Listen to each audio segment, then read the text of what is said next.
ములుగు జిల్లా ఏటూరు నాగారం డివిజన్లో ప్రతి ఒక్కరూ బాధ్యతగా మొక్కలు నాటాలని, మానవాళి మనుగడకు మొక్కలు ఎంతో అవసరమని మంత్రి సీతక్క అన్నారు.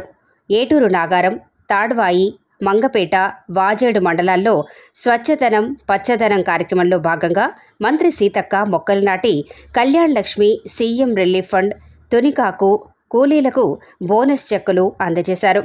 ముందుగా ఏటూరు నాగారంలోని ఉద్యానవన శిక్షణా కేంద్రంలో కలెక్టర్, ఐటీడీఏ పీఓతో కలిసి మొక్కలు నాటారు.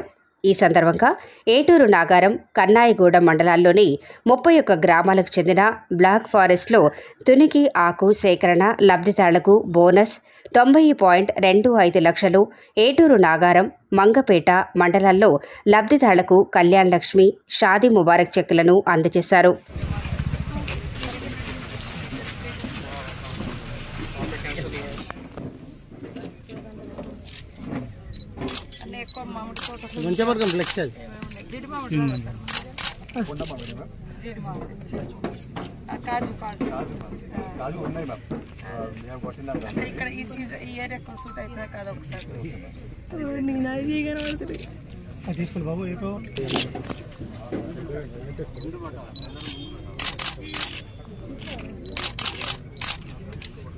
Okay, thank you.